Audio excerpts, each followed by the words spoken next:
I'm entering now my 6th year in office, and for each of these years I have given my absolute all. I believe that leading a country is the most privileged job anyone could ever have, but also one of the more challenging. You cannot and should not do it unless you have a full tank, plus a bit in reserve for those unexpected challenges. This summer, I had hoped to find a way to prepare not just for another year, but another term, because that is what this year requires. I have not been able to do that.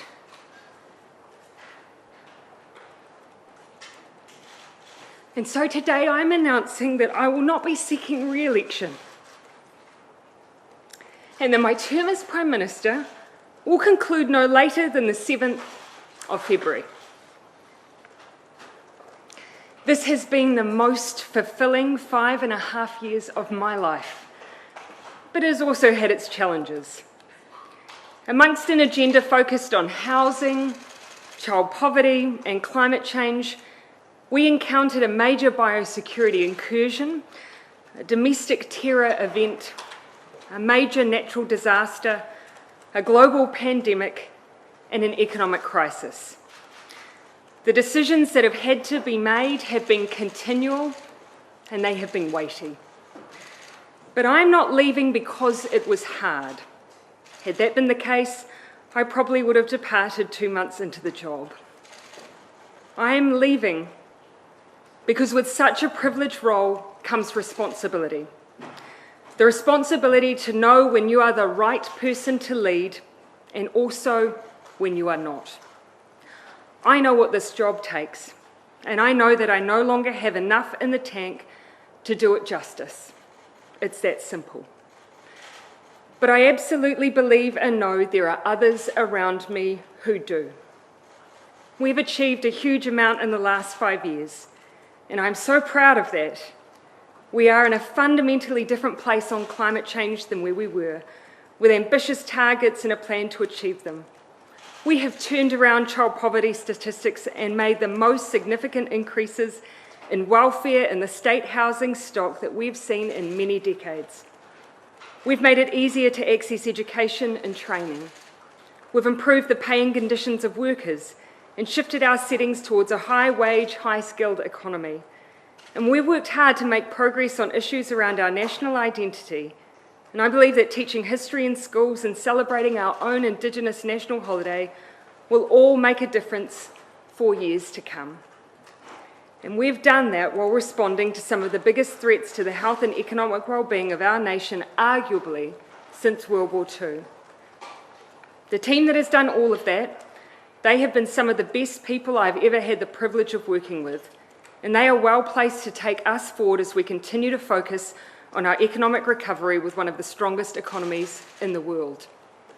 They are also a team who are incredibly well placed to contest the next election. In fact, I am not leaving because I believe we can't win the election, but because I believe we can and will. And we need a fresh set of shoulders for that challenge. I know there will be much discussion in the aftermath of this decision as to what the so-called real reason was. I can tell you that what I'm sharing today is it. The only interesting angle that you will find is that after going on 6 years of some big challenges, I am human. Politicians are human.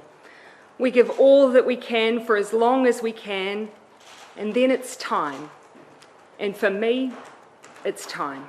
In a shocking announcement, New Zealand Prime Minister Jacinda Ardern has announced that she will be resigning from her position. At the party's annual caucus meeting on Thursday, Ardern stated that she no longer had enough in the tank to do the job.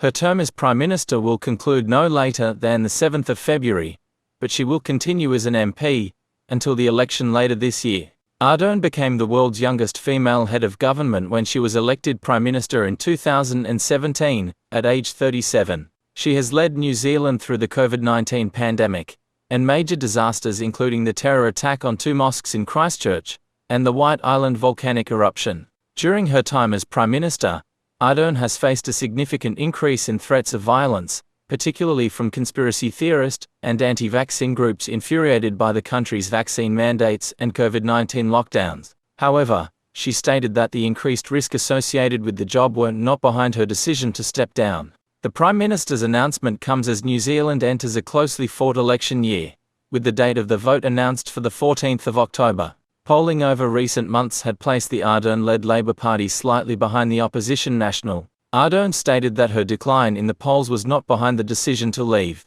As for who will replace Ardern, it is not yet clear. Deputy Leader and Finance Minister Grant Robertson, who would be considered a frontrunner for the role, said on Thursday that he would not be seeking the position.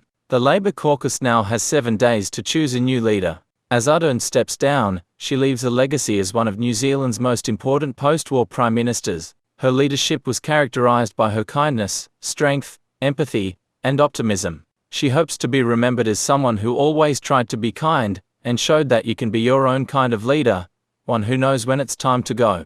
We wish Prime Minister Ardern the best in her future endeavours, and thank her for her service to New Zealand. We look forward to seeing who will step up to take on the role of leading the country in the upcoming election.